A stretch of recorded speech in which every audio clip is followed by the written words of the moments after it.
சாப்பாடு மீதி ஆயிடுச்சுன்னா இந்த மாதிரி வெங்காயம் தக்காளி போட்டு தாளித்து பாருங்கள், ரொம்ப சூப்பராக இருக்கும்.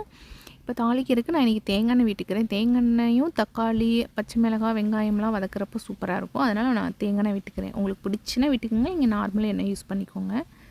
எண்ணெய் விட்டுட்டு கடுகு உளுந்து சீரகம் கொஞ்சம் வந்து சோம்பு சேர்த்து நல்லா எண்ணெயில் பொரியட்டும். பொரிஞ்சதுக்கப்புறம் வெங்காயம் கொஞ்சம் நிறைய சேர்த்துக்கோங்க.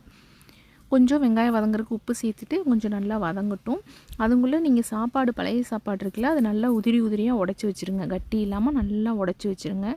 அப்போ தான் வந்து சாப்பாடு சூப்பராக இருக்கும். கட்டியாக இருந்துச்சுன்னா நல்லா இருக்காது. வெங்காயம் இந்தளவுக்கு வதங்கினதுக்கப்புறம் பச்சை மிளகாய் ஒரு 5-6 பச்சை மிளகாய் வந்து ரெண்டாக கட் பண்ணி சேர்த்துக்கிறேன். இவ்வளோ பச்சை மிளகாய் அப்படின்னு நினைக்காதீங்க. ஆந்திராவில் இருக்க பச்சை மிளகாயில் காரமே இல்லை. குண்டு மிளகாய் அங்கே கிடைக்காது, நீளமாக தான் கிடைக்கும். ஆனால் காரமே இருக்காது, பிஞ்சு மிளகாய் மாதிரி இருக்கும். கருவேப்பிலை சேர்த்துட்டு எல்லாம் வதங்கினதுக்கப்புறம் இஞ்சி பூண்டு பேஸ்ட்டு வந்து சேர்த்துக்கிறேன், ஒரு 1/2 ஸ்பூன் அளவுக்கு. இல்லைன்னா நீங்கள் இஞ்சியும் பூண்டும் கொஞ்சம் திப்பியாக இருக்கிற மாதிரி இடித்து கூட வந்து சேர்த்துக்கலாம், சூப்பராக இருக்கும்.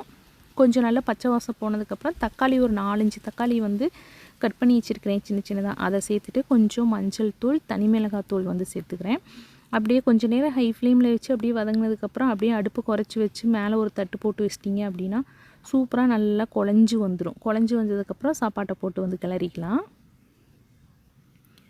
ஒரு 1/2 ஸ்பூன் அளவுக்கு தனி மிளகாத்தூள் வந்து சேர்த்துக்கிறேன். அவ்வளோதான், நல்லா குழஞ்சி வரட்டும். லாஸ்ட்டாக வந்து பெருங்காயத்தூள் வந்து சேர்த்துக்கலாம் கொஞ்சமாக.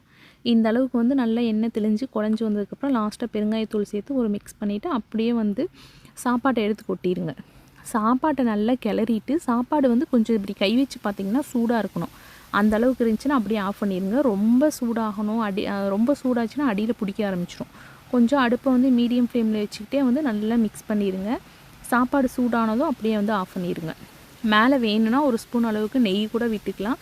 இல்லைன்னா ஒரு கை ஃபுல்லாக கொத்தமல்லி வந்து சேர்த்துக்கோங்க, சூப்பராக இருக்கும்.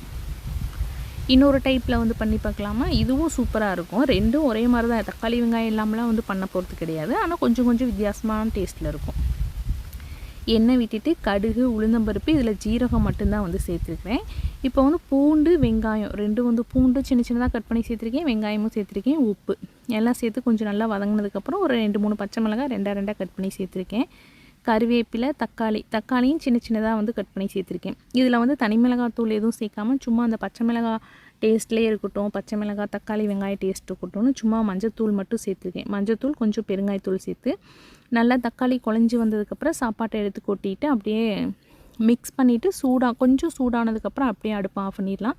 லாஸ்ட்டாக வேணுன்னா கருவேப்பிலை கொத்தமல்லி எது வேணாலும் வந்து போட்டுக்கலாம். ரொம்ப சூப்பராக இருக்கும், ட்ரை பண்ணி பாருங்கள்.